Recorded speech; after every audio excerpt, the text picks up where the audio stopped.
नमस्कार दर्शक बंधु आज एक नुआ अध्याय को पुणी आपण मानकु स्वागत जनाऊँ। आज गोटे अर्थ नुआ उपन्यास संपर्क रे आलोचना करिबा। उपन्यासटीर ना होची सखी कंडेई। लेखक होचंती श्वेत पद्मा पाढ़ी। लेखक श्वेत पद्मा पाढ़ी सखी कंडेई। मु जानिकी लेखिका कहू ना, मु जानिकी ये जड़े भद्र महिला श्वेत पद्मा पाढ़ी उपन्यासटी लिखिंट। मु लेखिका कहूनी, मु लेखक कहूँ। लेखक श्वेत पद्मा पाढ़ी कहीं ये उपन्यास मध्य से ही प्रसंग को उपस्थापन कराई। गोटे पुरुष प्राधान्य समाज रे नारी मानकु आपण केते दिन सखी कंढेई करी रखिथिबे, एमिति गोटे प्रश्न। इटा अर्थ उपन्यासटी प्रकाश पाउछि आपणकर 2022 रे। यार प्रकाशक होचंती वर्षा पब्लिकेशन, गोपबंधु नगर भुवनेश्वर। पृष्ठा संख्या होची मात्र 89 पृष्ठा, मात्र 89 पृष्ठार ये बही छोट उपन्यासटे। एवं श्वेत पद्माकर यह हूँ प्रथम उपन्यास। ये उपन्यासटा कहीं मत भल लगे, आमाजन मगेली कहीं भल लगे। पारंपरिकता को ये उपन्यासटी प्रत्याख्यान कर लेखक प्रथम उपन्यास, किंतु ये पारंपरिकतारू ये हटिकी खसिकी चली आसी गोटे नुआ स्तर को। सही घटना, सही कहानी, सही वर्णना, सही चरित्र, किंतु गोटे भिन्न प्रकार डिटेलिंग नहीं। ये उपन्यासटा को से रहस्य रोमांच स्टाइल लिखिं, शैली लिखिं। रहस्य रोमांच एमती उपन्यास कम अच्छे, रहस्य रोमांच से एथिरे सी कुहुक वास्तवतार प्रयोग कर। एवं एताकू तो सरियलिज्म उपन्यास बोली मु कहबी, सरियलिज्म उपन्यास। एवं एपरिकी अति वास्तववादी उपन्यास मध्य अति आधुनिक उत्तर आधुनिक उपन्यास बोली मध्य मु कहबी। कौन है ना ये उपन्यास रे नारी मानक किपरि निर्यातित करछंती, एपरिकी पुलिस अधिकारी माने, एपरिकी राजनीतिक अधिकारी माने, टोनी, रुद्रनारायण, विष्णु, अनुराग प्रभु, व्यवस्था आउ आईन, व्यवस्था आउ आईन सहयोगितार किपरि नारी मानकु धर्षण कराउची, शोषण कराउची, एक कथा कहुची। एवं यह को एक रहस्य भरा शैली कहुची।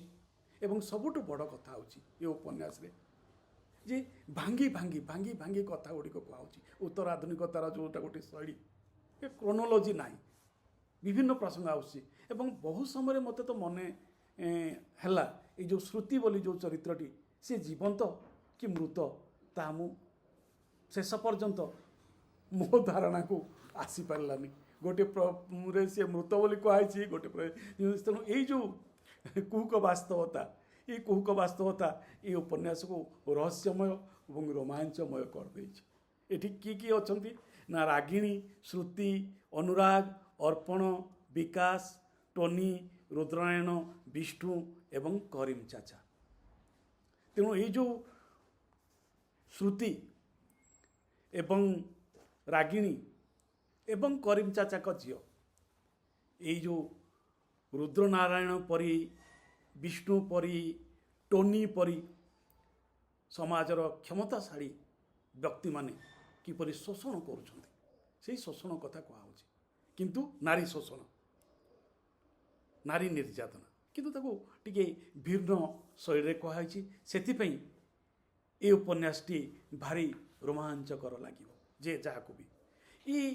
या कहीं मु सरियलिज्म कहुछि ना, एठी सरियलिज्म रो जो अति वास्तववाद रो जो मु वीडियोटी करछि पिला मानक पई, विद्यार्थी मानक पई, सेठी मु ଚାରୋଟି କଥା କହିଥିଲି, ଚାରି ପାଞ୍ଚଟି କଥା କହିଥିଲି, ଯେଉଁ ସେଥିରୁ ଯେଉଁ ଦୁଇଟି ପ୍ରମୁଖ ଲକ୍ଷଣ ସରେଲିଜିମ୍ ଉପନ୍ୟାସର ସେଇଠି ଏ ଉପନ୍ୟାସରେ ଆପଣମାନେ ପାଇବେ। ସେ ହେଉଛି କ'ଣ ନା ସ୍ଥୂଳ ବାସ୍ତବତାକୁ ଆଗ୍ରହ କରି ଅନ୍ତରୀଣ ବାସ୍ତବତା ଏବଂ ମାନସ ଜଗତର ଚିତ୍ର ଏଠି ଭରି ରହିଛି।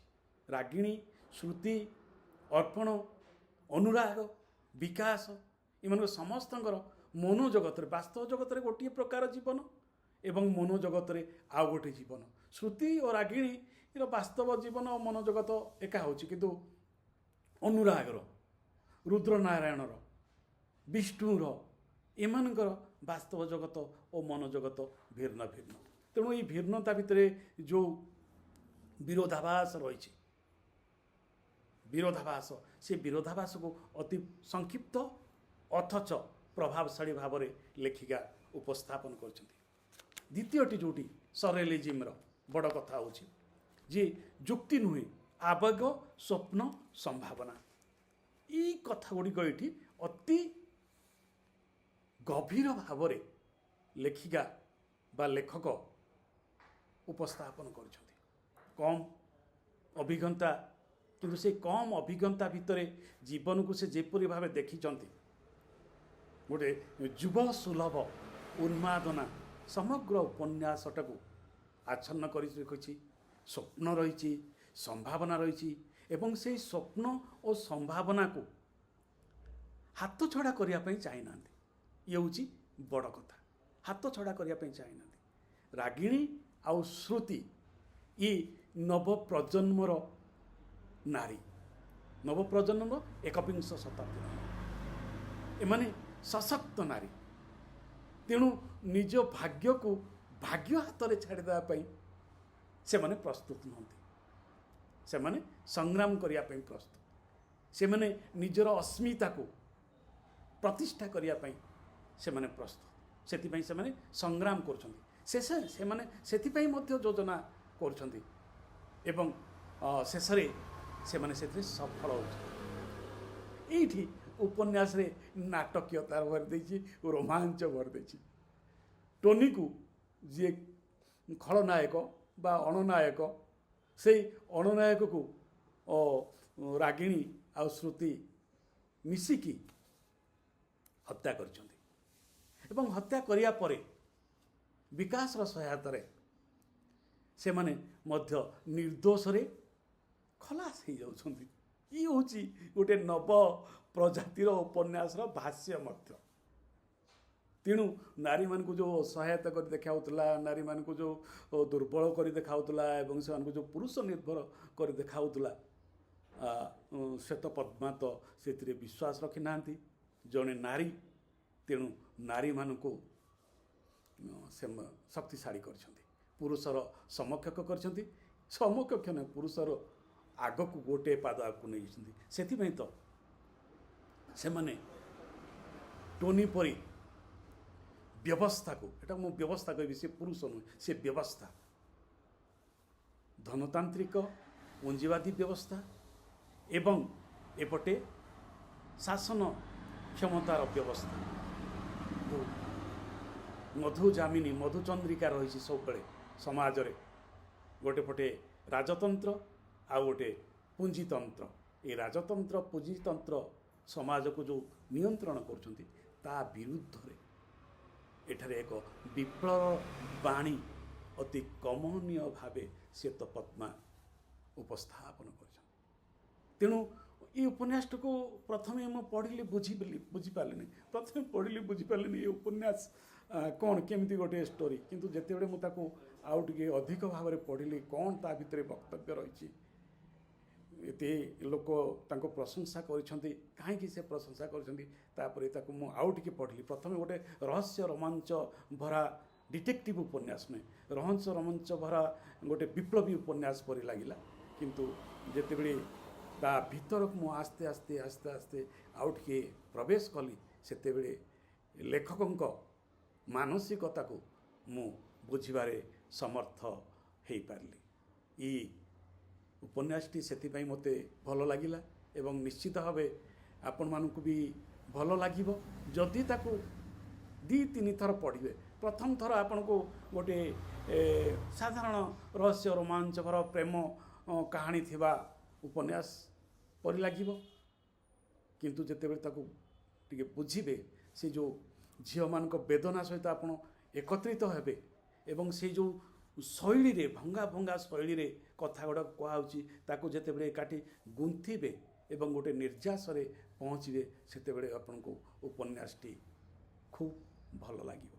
मु श्वेत पद्मा को अभिनंदन जनाऊँगी एवं आशा करुँची भविष्य रे एपरी अणपारंपरिक कहानी संगठन करी उपन्यास लिखिबे गोटे प्रथाबद्ध भाव में समाज परिवार व्यक्ति प्रेम प्रणय ब्रेकअप मिसअंडरस्टैंडिंग दुखित मु इंग्राजी शब्द गुड़िक कहीदे सी प्रकार कहानी टू थाउ सेपरी कहानी रही तो जीवनर कहानी किंतु ताको जो उपस्थापन करिवारे जो नूतन शैली से आपणईचंती सेहीपरि नूतन शैली रे ए कहानी को पाठक मान को आणवे कहीं ए जुग होची उपन्यास जुग ए जुग होची गद्यर जुग ए जुग होची मनुष्यर अभ्यंतर वेदना को उपस्थापन करिवार समय तेणु ये उपन्यासटीर सफलता मु कामना करुछि सुधी पाठक और दर्शक मानक मु अनुरोध करी जे उपन्यासटी पढ़िबे ओ गोटे नुआ उपन्यासर बासना एठारे निश्चय पाइबे। आलोचनाटी केमती लगिला निश्चय मतामत जणैबे एवं ए उपन्यासटी पढ़ी आपनक मत कौन ताहा मध्य कमेंट बॉक्स रे मतामत बॉक्स रे लिखिबे। ताहा द्वारा कौन हो ना आमे नुआ कथा नुआ आलोचना ओडिया साहित्य मध्य को आनी परिबा सेही भावना नहीं मु मोर ये कार्यक्रम आगक नौछि। आज एठी रहूछि। नमस्कार और धन्यवाद।